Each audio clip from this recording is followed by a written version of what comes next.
साहिली इलाकों में दिन जल्दी चमकता है और जिंदगी सुबह के साथ ही शुरू हो जाती है। इसी साहिल के किनारे एक मामूली सा घर है जहां एक माहीगीर रमजान अपने दोनों बेटों के साथ रहता है। बड़ा बेटा यासिर फरमाबरदार है, सुबह अपने बाप के साथ जाल, कश्ती और मछलियों में मशगूल होता है।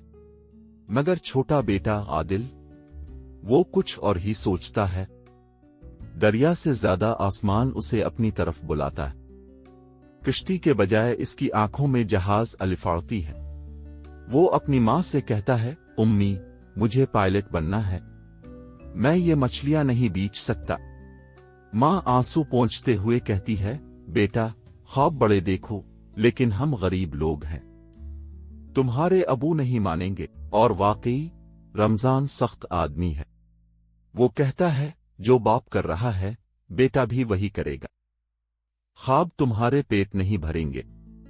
मंजर बदलता है। एक दिन आदिल का गुजर फौजी कॉलोनी के करीब से होता है।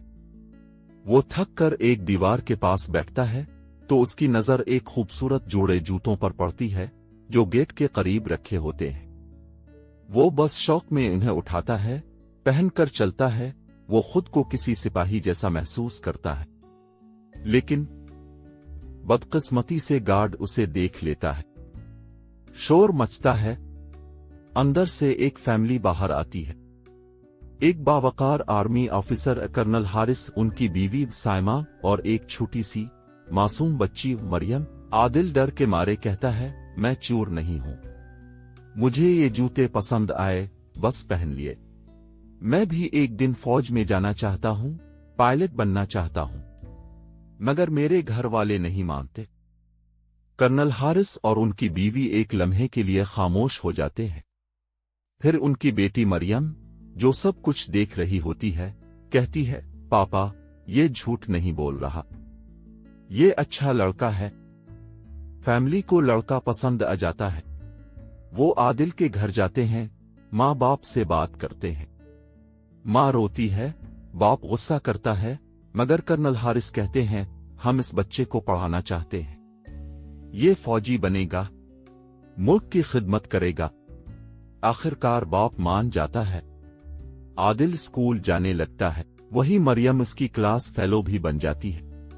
वक्त गुजरता है, दोनों साथ पढ़ते हैं, हंसते हैं, लड़ते हैं, ख्वाब बांटते हैं, और आज नहीं तो कल वो ख्वाब हकीकत बन जाता है। आदिल पाक फिजाइया का हिस्सा बन जाता है। वो अब फ्लाइट लेफ्टिनेंट आदिल कहलाता है।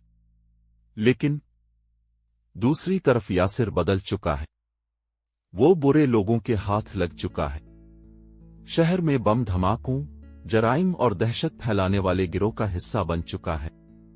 अब वही भाई दहशतगर्दों का लीडर बन चुका है। एक दिन आदिल को खुफिया मिशन पर भेजा जाता है। हदफ एक गिरोह जो शहर को तबाह करने के मंसूबे बना रहा है। जब आदिल का सामना इस दहशतगर्द से होता है, उसका चेहरा यासिर का होता है। एक लम्हे को दिल रुक जाता है। भाई, तुम?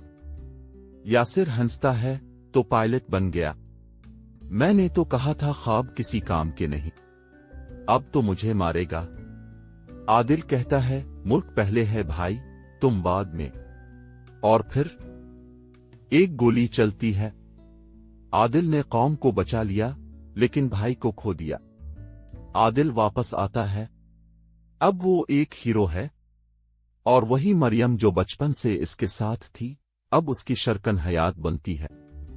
दोनों साथ जिंदगी गुजारते हैं और हर यतीम, हर गरीब, हर ख्वाब देखने वाले बच्चे के लिए मिसाल बन जाते हैं कि वसाइल ना हो तो किसी का सहारा ख्वाब पूरे कर सकता है। और जब ख्वाब में वतन हो तो कुर्बानी लाजमी होती है।